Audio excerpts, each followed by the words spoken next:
Okay guys, since I unboxed this has gotten a lot of attention.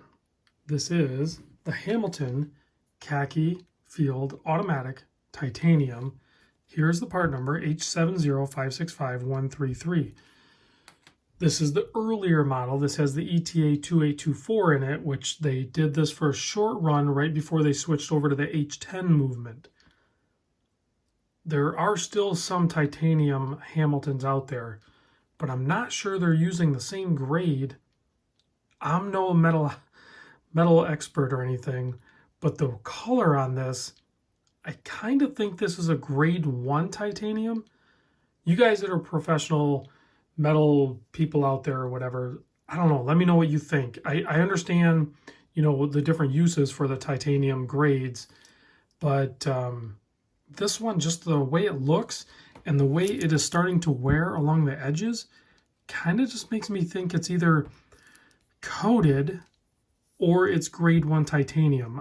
I'm not 100% sure. It's definitely not black coated. This is very just raw titanium looking. I don't know. I think it looks great, and I want to talk more about that towards the end.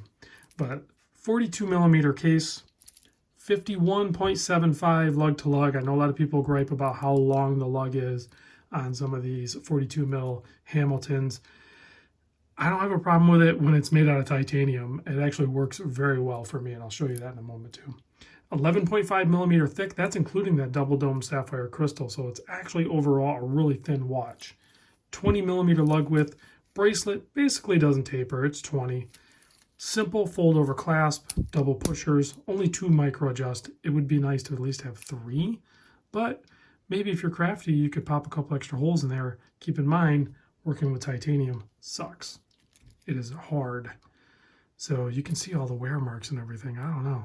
Maybe it is coated, but it's brand. I mean, it says titanium everywhere, but it doesn't tell you any grades. And when you go to the website, it doesn't tell you anything about what grade or anything.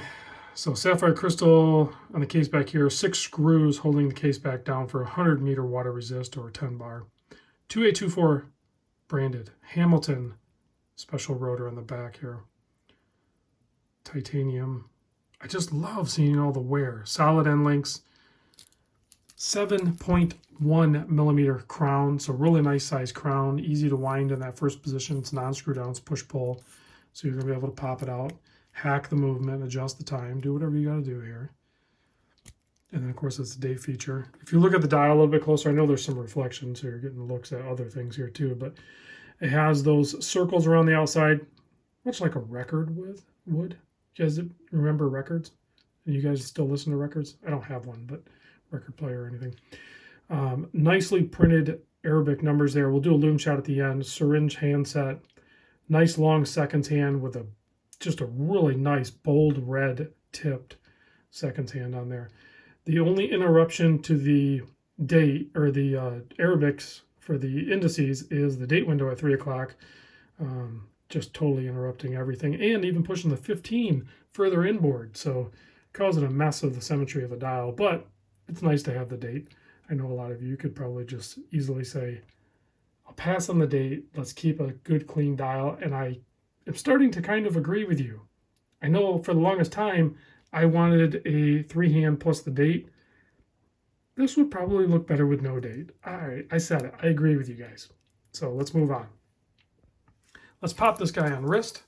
We'll do a loom shot. This is sized way too big for my wrist. You can see. So I would have to take out at least 1 link, if not 2, to dial it in.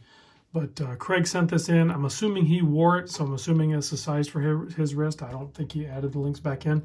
But it wears great on my 7 1/4, guys. This thing weighs 114 grams, oversized for me. 114 grams. So I'm guessing I could get it closer to like 100 if I pulled a link or 2 out.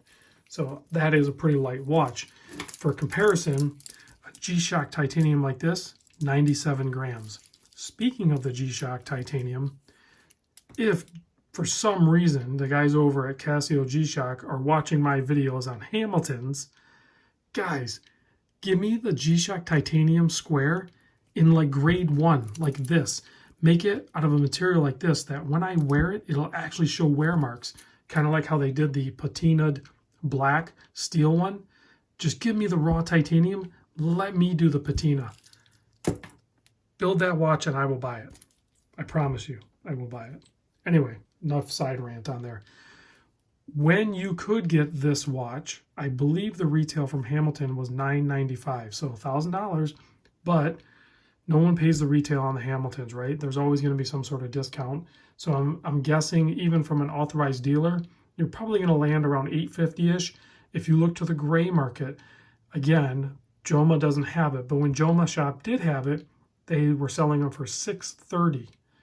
So not bad at all, just above that $500 sweet spot, but you're adding some magic to it. You got that really cool titanium, and it's going to have a really cool patina. You know, you got the Swiss movement. So I am willing to easily venture above that $500 mark. Well, obviously I've done that many times over, but when we're talking more of an entry type watch, when you add all of those extra things, I think you got a heck of a value going on. All right, let me kill the lights. Let's check the lume on this. Don't expect much. Hamilton lume often disappoints us. This one's not bad, oddly enough. I know some of the newer Hamiltons actually have really good lume, and this one's must have been in that transition period because the hour and minute hand are very bright, as are the smaller dots all the way around, with a little bit of dim action going to the Arabics there. Overall, the lume looks pretty good. I am not mad about that at all. All right, guys, thanks for watching. Big thanks to Craig for sending this in. I'll catch you guys on the next vid.